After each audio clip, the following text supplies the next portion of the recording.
This is a great intro to this impromptu podcast. So, thank you, impromptu. Eddin hit me and said, "Hey, we should record a power." I'm like, "Great," because these are all industry professionals in entertainment and in other various forms of media, and I think we have a lot of commonalities and a lot of great perspectives, especially for being from different parts of the country. So, yeah, thank y'all for tuning in. This really don't have no title. It's probably gonna go on my podcast because I'm greedy. I know, but put it on record. It's whatever you want to call it. I'm DJ BERN. To my left, I'm Chubby Swagg. Howard's #1 DJ all time. I have I go by THANKYOUEDDIN, but you could just call me Eddin. That's a little calmer. Yeah. Eddin is Renaissance Man the proper term? Renaissance Man is crazy. I'm a multi-formatted artist. Multi-format. What the fuck Renaissance means? This is literally what Renaissance means. I'm a Renaissance man. It's like Andre 3000 without the flute. Yeah, I can't play clarinet though.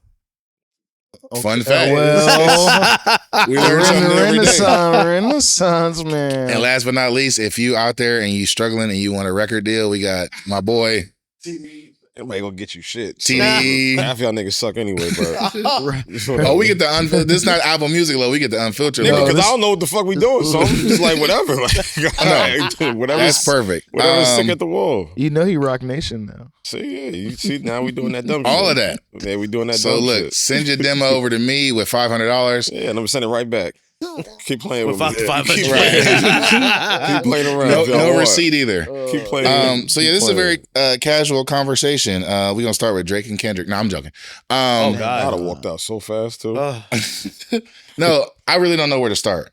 So what I do want to start with is a topic you brought up last night because we're DJs and you've thrown plenty of parties, and the state of parties today and the DJ's role in it, it seems to be that DJs have to play the role of promoter, and DJs get booked not based on talent, but how many people they can bring out. And I just want everybody's thoughts on that, why they think that that's the way it is now, and if that's a good thing or a bad thing, and what we should be doing about that if it is a bad thing, and anybody can start. So. It's really about the scope of where you are as a DJ, right? I don't think every DJ needs to have a following, right? Because when you're DJing, you're like painters. When I'm looking at a painter, I'm like, oh well, at least this painter has 20,000 followers, so I should really get them. It's like, no, they're making art. Now, when it comes to the scope of the party scene, the nightlife scene, I think yes, that is where it does have a bit of importance. I have seen different scopes of where talent has been invited or been brought to a proper party or in a lineup that yes, it makes sense, and yes, they're worth the money, etc. But then I've also seen people who are just hired. The talent is so, but it's all subjective, right? It's all depending on whose ear you're talking about. But I don't know. I as a person who's done both, who's thrown events, who has DJed events, I could see where yes, someone might want to hire somebody for a following, and it works out to their benefit. Before we go further into the topic, we're all from different parts of the country. We're here in Columbus, Ohio. This is home for me. Chubby Swagg's from LA and DC equally. Eddin and Low, New York City, is it the tri-state area? Is that a better? So I feel like we're talking about different markets and regions as well. But what's your take on DJs having to be promoters and how that has affected nightlife? First, I want to say you encapsulated that very eloquently. I very much enjoyed how you also took perspective. I'm going to try to take another side of it. I view it as like a necessary evil. It's unfortunate, but I went to college for economics, and I started my DJing journey at the same time. And a lot of my view on DJing has a socioeconomic relativity there. So for me, it not only is a necessary evil, but it's something that is reflecting the state of our industry and the state of how people are around our industry. The more desperate it gets, the more the entity that is hiring us or whatever it is that is empowering us will also lean on us. So if we look at the history of DJing over time, you don't have this, your DJ needs to. There were popular people that obviously had way more visibility than other people and people who manipulated that, but it didn't hinge on you being the most visible or most popular person. Everybody wasn't going to be Kid Capri. Right. Not to mention the thing that made Kid Capri stand out for a long time was the fact that he had a manager. That was a big thing. Who is this DJ with a manager? Just like Flex for a long time. Who is this DJ that thinks they can charge $25,000 per event at a minimum? That now entices people to go, okay, I need him. I need this because this comes with whatever else. And these are the two, the polars. Yeah. It makes it polarizing because everybody's not going to be at the top. But people who are hiring or entities that are trying to draw DJs and have DJs are going to look at that and see that and say, okay, I need, can you replicate this? How close can we get to this? Where is this on your goal scale? And it's like, what if I just want to be a good DJ? What about just being a good DJ? What if I just strictly want to be a good DJ? And it's tough right now, again, economically, for people who just want to DJ. Like, right. For me, I was, and this is a little vulnerable, but I was struggling for a long time because one thing I don't want to do is take from anybody else. Like, I feel like the world is big enough that we all can have a pocket, we all can eat, we all can not necessarily share, but we all can exist. Too much of our DJing matrix involves people telling other people like, no, you got to eat up your competition. And it's like, no, this is supposed to be community. Right. This is supposed to be also hinged on community. So it's tough. I struggled with that for a long time because it's like, I don't want to have to do fashion to be a DJ. I don't want to have to be a host to be a DJ. I don't want to have to be a promoter to be a DJ. Now, I do all of them. Yeah. At a mastery. But I don't want to have to do this to do that. Nobody cares what DJ Craze, one of my favorite DJs, is saying on the microphone. Nobody. Let's see them hands, nigga. Yeah. Let's see them hands. We here for the hands. That's an important point you made. I don't want to do any of the shit I do as well, but I mean, I'm not gonna grow my brand unless I take control and do social media. Yeah, exactly. And you do social media at a mastery. There are brands that will literally, and we talk about this all the time. There are brands that will literally pay you salary to promote them just through your DJ brand. Yeah. Just off having close to 100,000 followers. Mail at DJBERN.com if you want, let me hook you up. User generated content. The brand is strong. The brand is strong. Absolutely. But go ahead. I don't want to cut you off. No, I was just gonna say you still had to build it up in order to overcompensate for people not wanting to just view you as a DJ or to view your DJ content as is. We got to draw them in another way. We got to have something else. Now I'm all for creativity, but it does feel like we are way past the boundary of just creativity for creativity's sake, and everything now is some type of not necessarily capitalistic cash grab, but things are definitely very corporate. Oh, absolutely. in something that was not, like, I hate when niggas try to put rules on hip hop. You feel me? Like outside rules on inside. Like, no, this is oral tradition. This does not come from that book over there. So yeah, I know I'm long-winded. Sounds like necessary evil is what we're talking about. You being a host and a part of one of the biggest parties in history, what's your take on DJs with a following the following being necessary or not. It's too many of y'all niggas. I was gonna say that.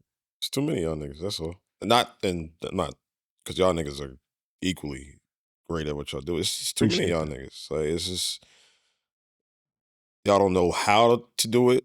Y'all don't know why y'all do it. Y'all don't know when y'all want to do it. Y'all don't know what you're doing it for. So yeah, that's literally it. It's just too many of y'all niggas. Yeah. Everybody got a gimmick. Everybody got a scheme. It's too many of y'all niggas. I liked when it was selective. I liked when it was exclusive. I liked when it was like, if you didn't go to this party, you missed out on this experience. It's the same fucking experience everywhere you go.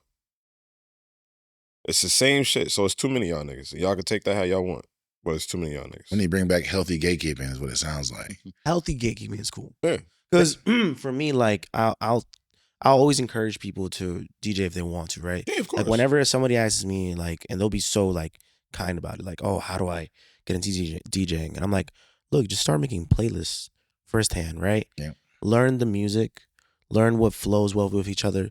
You could come through, grab a controller or something eventually and do all that. But like learn the music, learn the flow, read the crowd. There's so many things that are more important to DJing than just being able to post about a party, you know, or posting that crowd singing the song. It's about like being able to feel the crowd. Yeah. It's a whole different thing.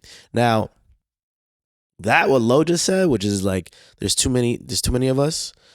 There is too many parties too, right? Yeah, And it's so weird, right? Because too. you mentioned something that I feel so strongly, which is the world is big enough for all of us, right? And I mean that as not just a DJ, but as an artist. There's just so many things. There's a lot of money in the world to rotate, right? To be made. Exactly. Yeah. Comma, but there's a lot of parties. Yeah. I'm learning more and more that like when you're a DJ, you don't have to throw a party. You don't. I'm not gonna lie. I feel like me working in promotion kind of ruined DJing a little bit for me. Unfortunately, because of just where I'm putting my time on. Oh man. And like just being can't serve two masters. Exactly. It's a flow. It can exist, but that's all. Promoting is a whole different beast. It's a whole different beast.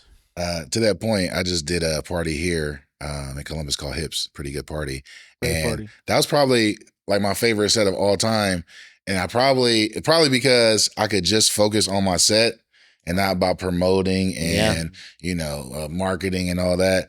And with Hips and with Orange Soda and with other parties, I think these parties are doing it right because it's not about I'm gonna book this DJ because they got a following. It's that we have a crowd that wants to dance and party. So I'm gonna book a DJ that I know can do that, whether they're known or not. Like I don't care if you're known or not. Can you come body this shit for an hour? Like how high of a quality product can I render for my audience? Right. And it's not just about like, hey, let me put a name to bring people in the door, regardless of the quality. Because, and also, there's a lot of turnover with that. Because it's like people come pay $20 because it's a lit party, they don't get their money's worth, and so now you gotta sell them on it again the next month by, oh, we got another name coming on. Instead of people come the first time, it's like, oh, it was crazy. I don't even know who that DJ was, but they went crazy. I know when I go there, it's gonna be a good time, so I'm gonna go every time, regardless of who the DJ is, because the brand name is what's selling it, and that's what promoters used to do is, actually promote. We're also missing, because of our economic situation, we're missing out on how these locations we used to go to used to have a rotation or a set of DJs they used to use, and that was it. That was it. And then you knew this DJ would be at this place and this time and this, and you knew what you were going to see. Other people will come with you. It was a draw. You understand? I think a lot of that now is missing. Not only because the spots are dying and parties have to travel and pop up and do this, that, and the third, but also because the DJs themselves are so competitive. They think like, I got to be in New York Monday. I got to be in Miami Tuesday. I got to be in LA Wednesday. And it's like, even if you don't live there, even if you don't engage in the culture there, earnest, you still want to be there to take advantage of whatever. So this goes back to what you guys were saying. The too many thing is a very interesting point.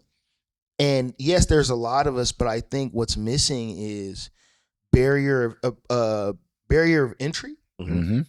and shame. Shame. No, Bring back shame. You said something about that shit. I think you had tweeted something about it. Niggas laughing, but back in the day, there were certain types of shame associated with DJing. When you DJ'd bad, niggas will boo you in person. You know the problem is now, I feel like if you boo somebody, somebody's gonna be like, well, you hating because they get money. Like, no, but they suck. And that's the point. Interpretation, everything is so interpretive. Hilariously, it's like that picture where it looked like the guy is circled and it looked like a knife, but it's actually the foot and the guy running away. Yeah. It's just like that. Somebody could take a picture of hella niggas booing somebody, take a picture, and it looked like it's just a lit ass party and that nigga DJing and crack. But that is our industry, and people are so.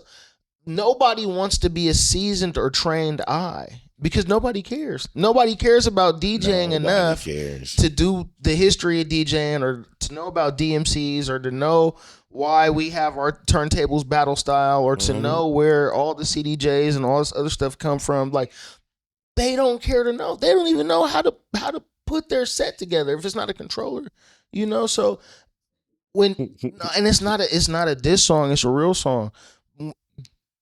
People when people go play instruments, they care.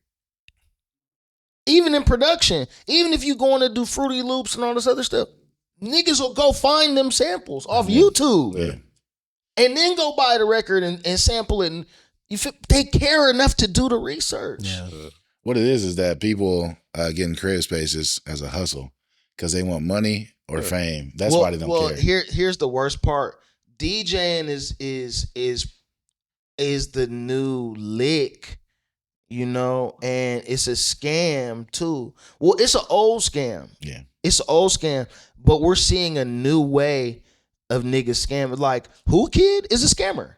He's told niggas, like, I wasn't on them tours DJing. I had the instant replay machine. Yeah. Very famous DJ scammer, but also an innovator, pioneer. Nigga has his own network, 3 of them. Yeah. He's hosted legendary mixtape street albums. Millionaire. Can't nobody touch him. Ben Baller. Legendary DJ scammer. I've heard people tell me like, oh, my goal is to be a tour DJ. And that right there tells me like, oh, you want to play the 10 songs to get people lit. He was an Aftermath tour DJ and he used to DJ in Vegas and the nigga would buy mixes from other people, put the mix on and just be there. He's said this in interviews, plenty of times. This was his hustle. You feel me? So we're watching that turn into this. And it's the same thing. I've been in the club and seen other niggas put on mixes. I've never seen that.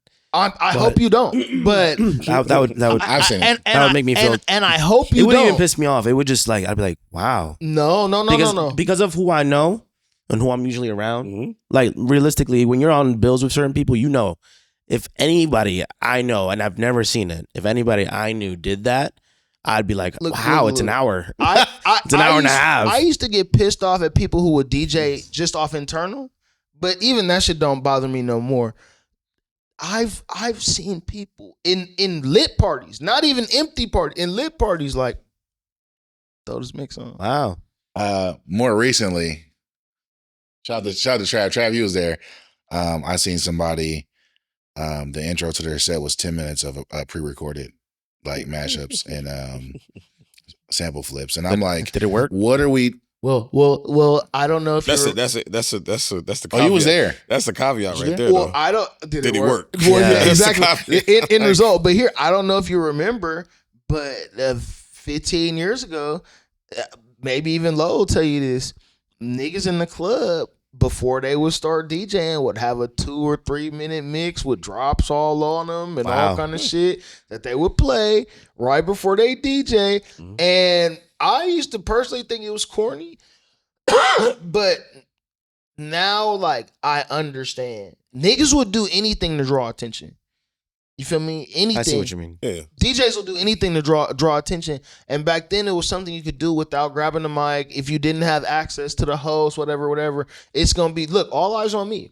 And the songs is changing so frequently and the drops is going off so crazy that you look at like, okay, what's going on? Yeah. What's going on? So yeah, a lot of this shit is movie magic. Yeah, people do a lot of things for attention. So. Well, yeah, a lot of this shit, a lot of this DJing shit is movie magic. Like what can I sell my audience with turntables or with sound? Mm-hmm. What can I deliver? What experience can I give them, you know, that just goes beyond a basic song. You know? It turned into like niggas doing whole sets of mashups. Now niggas doing whole sets of originals again on vinyl. So everybody has some weird designation, but nothing. I hate how we're not getting anything new. Where everybody's reheating somebody else's nachos, and it's because nobody cares to like do history beyond 3, 4, 5 years. Everything is very recent, and it's not even just because of COVID. Like something happened. There was a break, a split, a shift, a schism, something where everything went into hyperspeed and people just forgot. Because there's no way we're resampling songs from 10 years ago. That's always, but isn't that how it's always been though? Yeah. We've always sampled, like even No. even 90s sampled. Yes, and sample recent stuff, but we're sampling songs that were made digitally on computer. Okay, I see what you mean. We're sampling the sample. Yeah. We're sampling very close. Yeah. I guess. Niggas sampling Future. Well, one, that's lazy, but two, I think this actually is a good bridge to the next topic. I think it's familiarity. Yeah. You can give me a tissue. Give me a tissue. Yeah.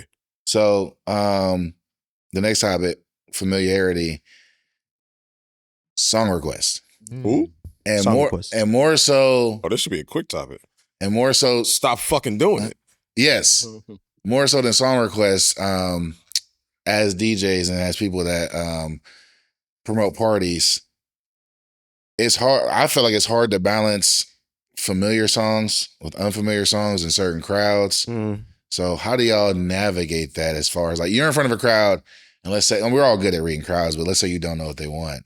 How much do you go into unfamiliar songs and get creative and stick to the script?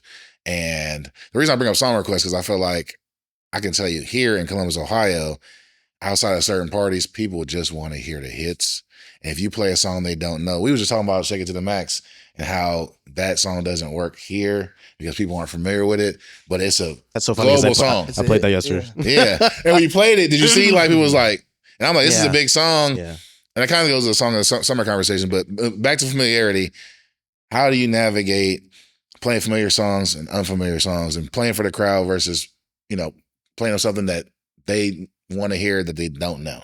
You know what I still subscribe to, which is some people kind of consider a bit of like an old school mentality when it comes to DJing. What slot am I on?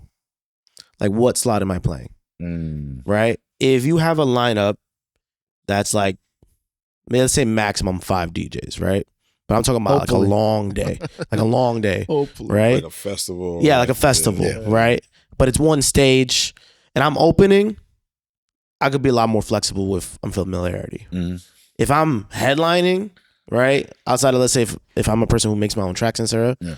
I feel like that's where it's like you could play around with it like a little bit, but let's be honest. If you're at the hype of the party, people are mad, lit, and everything like that. That's where for me I'm like, okay, Deviating might cost you. exactly. Yeah, exactly. That's where the gamble is strong, right? If you're closing, right, I feel like it's playing your part. I think playing your part in your lineup matters a lot, right? Because if the opener is playing like the headliner, now you're hearing the same thing. And some people do not get it twisted. If you have a party that is 6 to 10, there will be people who show up at 6. Yeah. Till 10. Mhm. Don't get that twisted. Now, some people will just show up at 9 o'clock, hear what they got to hear, and get the hell out. But then it's funny because then sometimes the contrast is that people will be like, these DJs play all the same thing. You only getting there at the headliner time. Right. Like there are. What are you expecting? Primetime songs, and you hear the primetime songs at primetime. I need to gather all the fishes together.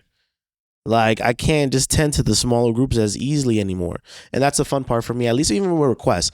I actually, funny enough, don't agree with you about having not people not doing requests anymore. I like requests when I can make it happen.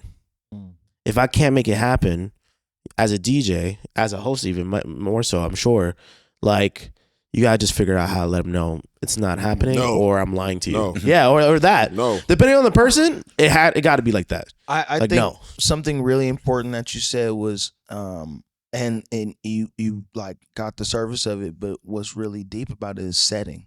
Yeah. Setting. Time and place. Setting in linear time, place, how the room changes or moves. Yeah. You know, anything that deals with the setting is gonna render what or how you're supposed to attack it.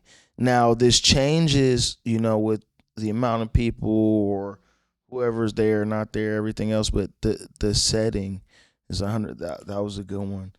You also, I'm sorry. No, please go ahead. Bless you. Also got to deal with, you gotta realize some DJs care about the party as a whole, and some just care about getting their shit off. Yeah.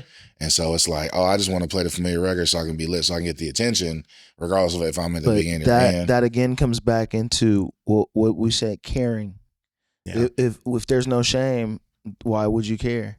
Exactly. If we shame you, you feel me? Now you're gonna start caring about something that you should care about, because like the party it's not supposed to be your jerk off. You feel me? Facts. Yeah, we not here with lotion on our hands for you, bro. This for the people. Sorry. Yeah. I didn't see that coming. Shout out to real quick, if you're a DJ, you listen to this, shout out to DJ Mr. King. Every time I DJ him, the first thing he says is like, is there some songs you want me to stay away from? Like, is there certain areas you're trying to go? Because that's how you care about the party. And if you're not the headliner, that's how it's supposed to be. Like, hey, DJ is supposed to be equitable for everybody. The whole party. For everybody. For you as a host, like, of course, when you hear songs you're familiar with, you know how to get the crowd into, you know what words about to come up. But when it's an unfamiliar song, how do you navigate that? And how do you feel about balancing unfamiliar with familiar? You let it work. Like, you let the music work. Like, as DJs, like, y'all niggas are supposed to play unfamiliar shit. Y'all are supposed to put us on to what's supposed to be popping, what's supposed to happen next, what's the sound we supposed to look for next. That's the job. And Ebro made when we was on Rap Life every Wednesday on Apple Music. Plug y'all shit. Oh yeah. He was like, nigga, like, y'all supposed to attach yourselves to the unfamiliar shit. That's why y'all became DJs, to bring the cool. You know what I'm saying? So It's like, when you at these parties, if you're the opener, the mid shift, the closer, whatever the case, if you're nice, it's not gonna matter. Yeah. If you're fucking nice, I'm not gonna ask you what records do I gotta stay away from. All right, nigga, play whatever you're gonna play. I'm gonna make it work. That's always my answer, by the way. Yeah, I'm gonna make it. Hey. Because you have to. Exactly. Like, all right, say I'm gonna play these records that's your sweet spot. All right, cool. Now you got to make it work. You're not gonna stop, right? Right. You got, all right. What's my other bag? What's my other trick? What's my other da-da-da? Like, if you nice, you gonna figure that shit the fuck out. But you bringing it up just reminding me of something, and I want y'all to share if you had this experience. I've never had a DJ try to burn me out until recently. I was in Cincinnati, and he might have been salty. I don't know, because I was added to the bill last, and they added me as the headliner. So right before he went was on, salty. No, he was salty. Oh, hell yeah. And So- that was his city? yeah. Yeah, he was salty. So right before he went on, Fuck like, yeah. bro, it's I'm going on at midnight. It's like 11:30. Like, I walk in the club, I hear him, he's doing a good job. And then, so I think he see me, and so he started switching it up and started going through the back. Like, I shouldn't hear He Get It Sexy. my he God. burned through them records. Yeah. So I'm like, I'm he looking like, burned through all right, them bet. And records. so he played In It. And he was like, I just gotta play this real quick. I left you a lot of records though. I gotta play this real quick because I'm trying to get the reaction. I'm like, It's all good. Do your thing. Yeah. So like, you know, once I got on, I just hit it with a smooth reset. Like they had me make an announcement. So I was like, hey, before I get on, there's no smoking here, blah, blah, blah. I was like, all right, cool. By the way, it's motherfucking DJ BERN, let's go. And I went to Waka Flocka Clap and I tore that bitch down for 2 hours to the point where I hope they don't watch this, but I mean, maybe you do. Watch it. The promoter was standing there with another DJ that's regularly there. The promoter looking at me and was like, God damn. He's going crazy. He looked at the DJ like, why you don't be doing this? And the DJ he said it to him. I said it to him. I'll be tight. And the DJ was like, I do. And he was like, no, you don't. I'm sitting there DJing laughing like, that's crazy. I'm listening to this conversation like, That's damn. a crazy conversation to have in that moment. Yeah. Right. To your man while an out of towner. To the resident DJs there every week. I mean, like, I don't know their relationship, so it could be like, but then you it don't could be do like, that. Like, I don't know if they related or what. Welcome to DC. I see it every week. DC, look, DC might be and I've DJed in New York, LA, Miami. DC might, if you live there, it probably is one of the toughest places to cut your teeth as a DJ. Mm-hmm. Why is that? A few reasons, but the nightlife thing is cutthroat. Like, it's gangbanging. You feel me? Like, in New York, it's kind of like the mob. It's way more professional, even on the lower level. In DC, it's gangbanging. It's like gangbanging. Like, you take your side, we take this side, and never the two shall meet. Like, for a long time, there was Mark Barnes. He owned Love and Park, these big 3,000 people club. And there's another guy named Abdul. They had to come to a truce. Like, look, you get the radio on Friday at your spot. I get the radio on Saturday at my spot. Cool. Because they was doing it was too many people. It was too big. That's funny. So, but the DJ in itself is way more cutthroat too. Because when you say, like, you never had somebody try to burn, my very first experience DJing with other people, niggas try to burn me. Oh my God. And niggas have tried to burn me from that all the way up until what, last week, 2 weeks? I mean, bro, I saw it last year at the bro. No, we talk about it all the time, but it's like in the situations I'm in, that's how DJs feel like they can get on. Like, doing well is not good enough. I have to shit on this nigga, and I want us to detach ourselves from that, because it's like nothing real comes from it. Facts. Let alone nothing good, but nothing real comes from it. You doing your best is good enough. Absolutely. Shitting on me, I always say, like, you might, that's I care about DJing too much, so it's personal. Yeah. And there's no way I can't take it personal. Like, you're now trying to infringe on my livelihood. Right. You Like, feel me? we can all be good and we can all be great and get money, but once you try shit on Real me, DJs know the difference. Real DJs know the difference. Yeah. I know the difference. I can hear you're changing pace. Yes. You're changing song selection. You're not even letting the song play. Look, Oh. and I used to, when I used to go to New York, I used to be like, man, why are they playing the song so fast? That's just their pace. Yeah, quick mix. If you're not having your 13 seconds and go, Yeah. you feel me? If you don't listen to 9-7 or 105.1 and listen to them on because they only get an hour, or some of them only get half hour. Yeah. So they gotta, how many records can I fit in, and then somebody else is gonna run it back and run it back and run it back. You feel me? It's cycles, but if you're bag deep enough, they're gonna go in different places. But that's just that's pace. In the South, it's completely different. You gotta have way bigger hits. Mm-hmm. They gotta stand out. Some of them gotta get slammed together. Mm-hmm. It's different. In DC, it's kind of like the middle. So imagine New York and Atlanta and Miami all in one smack place. The real first time that happened to me was actually this year during the summer. Ooh, wow. And it was the funniest situation because it was a brunch. It was a brunch niggas will burn uptown. you. There was maybe 20 people there, so it wasn't even that crazy, right? And I've never met this DJ in my life, right? Don't say their name either. No, we're weirdly like DJs in New York, at least from my realm, were weirdly split between people like who stick into uptown clubs, bottles, type of thing, and then other realms and other locations, right? But a lot of times they intermingle. I still don't even know this DJ like that, and I'll never forget because I'm like, okay, cool. This is someone I've never met. I'm intrigued about hearing people play that I've never heard play before, and I get there and I'm like, hey, what's up? Like I always try to shake people's hands and try to say what's up, hello. Like, you know, we both coexist. Introduce us. We exist in this realm and line up together. Yes, we literally working I can't wait to hear what you're playing because then I'm gonna understand, okay, maybe I should stay away from that stuff during my set, right? And he didn't even look at me. He barely gave me a dap. I was like, okay, cool. Like I was like, oh my bad. He's mixing right now. I'm messing up. Yeah. I'm at fault. Right. My bad. I'm fucking up. I'm messing up. And then you should have led with that. No, and then I felt bad. Now no. Watch this. I go for it again because I'm like, oh cool. He has a moment that he's gonna let the song ride. I tried it out, but he doesn't even look at me. He dabs me. I'm like, oh okay, cool. Sorry, bro. Right, like you can't even, got it. We try to switch and whatever.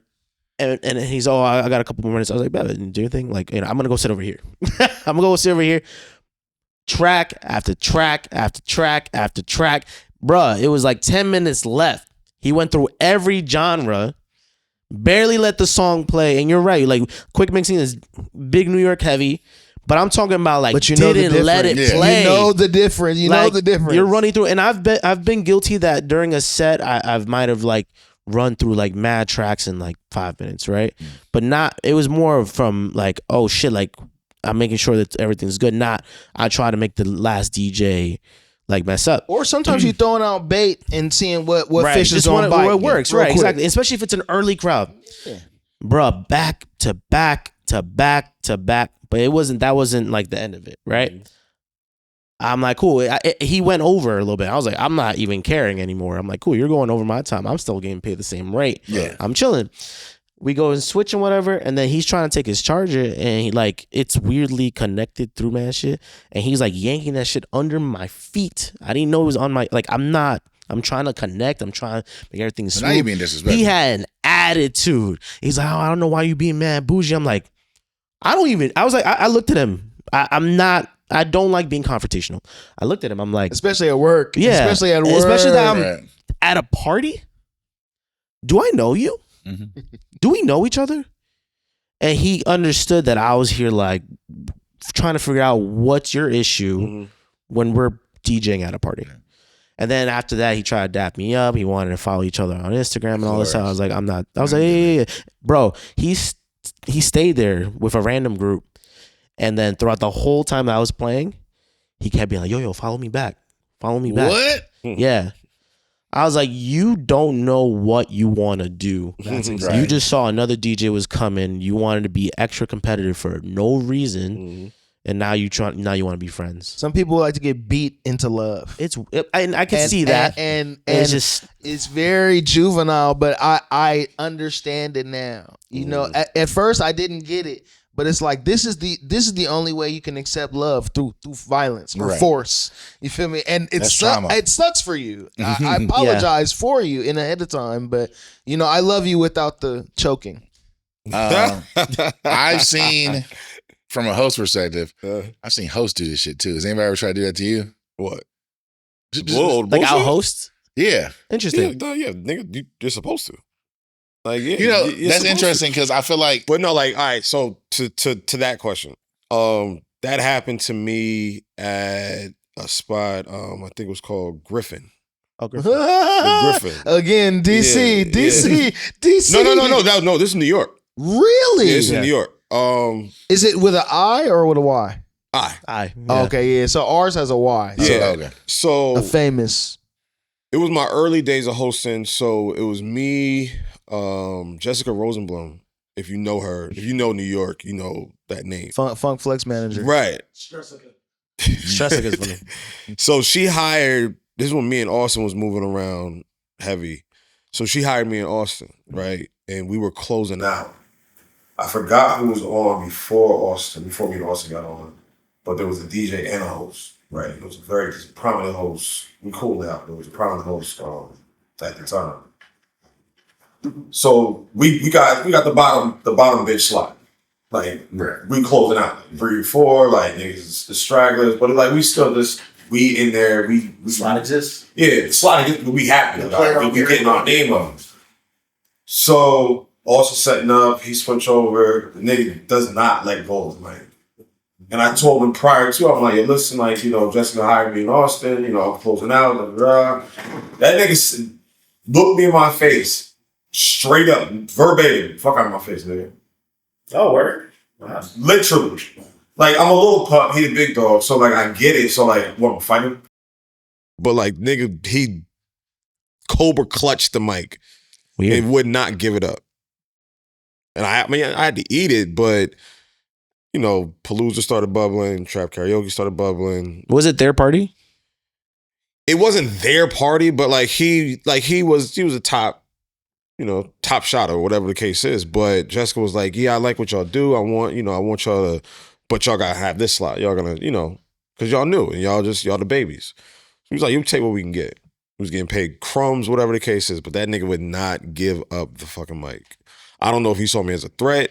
I don't know if he just wanted to bully. I don't know if it was just some New York shit. I don't know what it was, but the nigga would not give up the mic. But then we've hosted parties together since. But he's never acknowledged that. He's never. That's the part about nightlife I really don't like when niggas do. This is niggas as in like race non-conforming is general, but when people do these nefarious things and then just act like it never happened. Mm-hmm. Yeah. Like that, it's very nightlife. And it's like, no, you're doing street shit. And if I respond with street shit, I'm the bad guy. Right. You feel me? Like if I up pole on you, you feel me? I'm the bad guy. But you're threatening me at work. You feel me? It's funny because it's at work. Yeah, I'm at work. So if I up pole on you, I'm well within my right. You feel me? And I have this concealed carry because I am a DJ. So, like, if push comes to shove, you know, trigger's gonna come to boom. It shouldn't be like that though. I gotta stop saying this on camera, but you know they don't pass down when we go in the club. But no, oh my God, I want to be respectful of his time. We about to get out of here. So, last question for everybody. I'm attracted to black women. I like them all. That was exactly what I was going for. I lost my train of thought now. Damn. No, what's one thing you would change about DJing nightlife party throwing? One thing, and if you can be concise, that'd be great. I'll go last. Take the names off the flyers. Take the names off the flyers.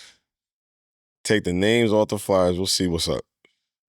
We'll see. Damn, I love We'll that. see what's up. Take them names off the flyers. Venue, time, no host name, no DJ name. Take the names off the flyers. We'll see who get busy. We'll see what's up. I like dare that. y'all niggas to do that shit in 2026. We'll see what's up. You know, there's a party right now. It's gonna be Halloween weekend. It's halfway sold out. No, listen, no names on the flyer, no location, orange soda. Hey, Orange soda. Big dog shit. Eddin. Yeah, take the names off the flyer. if you're coming into a space of DJing, don't feel like you have to throw a party. You don't have to throw your own parties. You could be a DJ that exists in the DJ world and not a promoter world. We just found it. Something we disagree on. Oh, yeah? Because especially here in this market, you about to get robbed by promoters for your name, image, likeness. And so I'm like, don't rely on these promoters. Throw your own shit. That way you know the ins and outs, you know how it works, and you can build your brand and you can take it to different venues, and that way you can negotiate better for yourself, because they're going to pay you pennies anyway to DJ. Mm-hmm. So you need to get that promoter money too and take a cut of the bar. Yeah. You can do all that when you throw your own party. Well, here, let me hear for counter real quick. Could you build your brand high enough without building a party? You can, absolutely. So I think that's the common. I think that's the median for me right there. Build your brand up so it's big enough to travel and do all these different things, plug and play. but you don't have to throw an extension of the brand as a function. Yeah, like don't feel like you need to make a weekly party or a monthly party to be successful as a DJ. Yeah, Because you burn yourself out. let's be real, right? Where you don't do that, where you don't do the party, you have to make it up somewhere else, right? Yeah. Because realistically, there are some DJs I know that don't throw their own parties, but they do amazing content creation.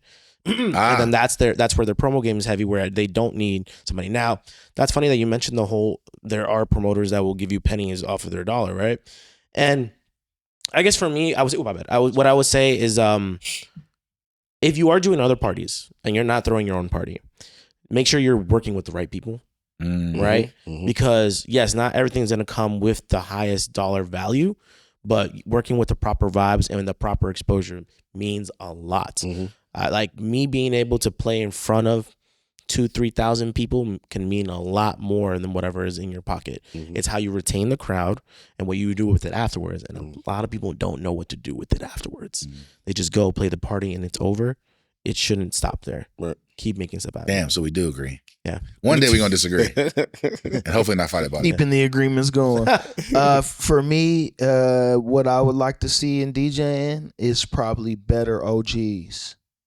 Better OGs. Like wow. Better OGs. And it's no disrespect to the OGs we have, but DJing makes a lot of introverts. It also makes a lot of not necessarily lonely men and women and ladies and gentlethems, but it makes people. Yo, I've never heard that, and that was like probably the most amazing thing bro. Hey, look, ladies and gentlemen. That's like that. Ladies and gentlethems. You know, everybody's included. But it makes them turn inside, and once DJs also reach a certain level, they cut everybody off around them and things like that. We need DJs to tell the truth about the industry, not just the truth they want to sell us or the things we could build a better. Niggas, no, keep it real. Keep it real. Tell us how you really got your big break. Tell us the people who really helped you. Tell us about the people who fucked you over. Tell us why. Tell us how you do distribution. Tell us how you work at these record labels. Tell us how you parlay DJing into a job. Tell us. So much in DJing is known except for the shit that can change niggas' lives. That's a big part. And it sucks. Like I'm 35. I've been DJing now more than half of my life, and I've taught people that are way further out than I could ever be. But I'm still looking for answers for the everybody, the everyman, the everybody. You feel me? And until we got something, until what Fannie Lou Hamer say, none of us is free until all of us is free. Yeah. Same shit. None of us go in until all of us win. 3 DJs and a host. For those of you out there, I'm sure there's DJs out there that put this video in their group chat and like to talk shit. If you think you're a better DJ than me, this is how you prove it. Show me who you put on. Like, add up how many people you put on, how many people you pass the game to. That's how you be a better DJ than me. Because at the end of the day, playing music is playing music. Some do better than others. I don't give a fuck about none of that. If you only better than me if you put more people on than me, in my opinion. But what I would change is I always say, if you're a photographer, don't you want to know how to develop film? So what I would change is that let's get back to fucking know how to use turntables. Learn. I'm glad you said that. I don't mean to cut you off. Let's get back to learning things. Yes. Too many people are coming in DJing just to drop they shit off. Learn something first. Learn something first. Too many people are DJing without knowing nothing about DJing. Nothing at all. See that shit on TikTok. Nothing at all. Random motherfuckers get controllers. All they want to learn is like, okay, how can I put these two songs together? Yep. Bro, stop sending me mashups. Practice something else. Also, every time somebody asks me to teach them how to DJ, I send them the video. There's a movie called Scratch. It's on YouTube. It's free. I send them the link. I'm like, watch this, learn the history, get back to me. You'd be surprised how many people won't even click on a fucking YouTube video and watch it. Like, you don't really want to DJ. Like, if you don't want to learn the history Yeah. from this 90-minute YouTube video, which is a great movie, by the way, it stops right when Serato started, so we probably need to update. My cousin bullied me into watching that before I started DJing. That, and I had to read a Rob Swift either book or watch his movie. Like the things we used to have to do to just get into DJing was so vastly different. And it came with the decision over time, like, if you really want to be into this, this is what you really have to do. And it ain't really about carrying crates or paying your dues. All that. It's but all know about why we do it. what are you doing to show that you really want to do this. Exactly. Like, I think some of y'all just want to make a mashup so you can be on the Beyonce album. That fucking Wetter mashup has done more to DJing than anything else. It's like, hey, if I make a mashup, I might be lit too. It's more to DJing than that. The Wetter mashup and then the Amorphous, that shit went around the world too. And no disrespect to them, because like, no, because they're off the chain. I know Amorphous in real life. Love that guy. Yeah, I love Amorphous. Cool. And we love Eccentric. I don't know him in real life, but if I ever met him, I would tell him. We love everybody that makes edits and mashups. We but love like, you. that's We not love the you a end all lot. be all, Thank and you. they know that, and y'all should know that It too. just doesn't end there. Right. So, Well, yeah, the moral of the story, a lot of y'all niggas suck. But yeah, that's a good book end of that. Y'all niggas suck rapping and DJing. Y'all should probably stop. Like, you know, your passions are fine. If you want to DJ in your bedroom and do that for the rest of your life, that's cool. When you come out here and like you want to take money out of other people's pocket, you got to compete, and the competition is rough. Don't be scared of it. But real quick, please plug everything y'all doing real quick. Why the fuck I gotta go first? Why not? Because you probably gonna be the most brief. Damn, that means I ain't doing too much. No. Say less. It's not true. Say less. It's not true at all. Apple Music, Rap Life Review every Wednesday on YouTube. The classics with me, Trav, and Rob Mark on the new series. great We show. discuss classic cultural moments, albums, pissing people off, or what's a classic, what's not a classic. So check that out. HBUC, right? Yeah, yep. That's the production company. So check that out. The episode probably will be out by the time this comes out. So yeah, Cool. That's it. Check me out every single Monday for the Cinepoppies podcast with myself, Juan Bago, and Jamie Fernandez, where we get into heavy Latino-esque films with Latino writers, actors, characters, stories. And just check me out any other place that you listen to podcasts, because I'll probably be behind the scenes More somewhere. than likely. Hey, real quick, it was either Bree or it might have been you. Somebody said, Eden's host voice is great. They said that last night when you was on the mic. I'm like, he does sound pretty good. That's a professional right there. Vocal texture. Yes. Yeah. Vocal Yeah, texture. yeah. You can follow me at DJ CHUBBE Swagg with 2 G's. Everything I do is usually somewhere around there. I do too much to just I can't encapsulate it in one statement or two statements, or my apologies. I do a lot. Follow me. Find out what it is. Y'all know me, Burn Skywalker, the biggest kimchi. It's kimchi season. And I just turned 41, so Yes, this is why they're all here. Yeah, So. happy birthday, brother. I was gonna say it in the beginning, but I didn't want to fuck up the podcast. Happy birthday to That's my all right. brother. Happy birthday. Yeah, happy birthday, man. We love him very dearly. You know, Asian don't raisin and black don't crack, so I'm going to be like this forever. Asian don't raisin. Asian don't raisin. Okay. Ooh. Oh, Yeah, but that's it. We appreciate y'all. I appreciate y'all having He's this like the conversation. Mina Kimes of DJ. If you want more of this, hit up Low directly, but make $500 I'll cash tell app you right minimum, now, nigga. and then If we'll. if you have me flying out here bi-weekly, we have to negotiate something. Nah, but yeah, we out of here. Appreciate y'all.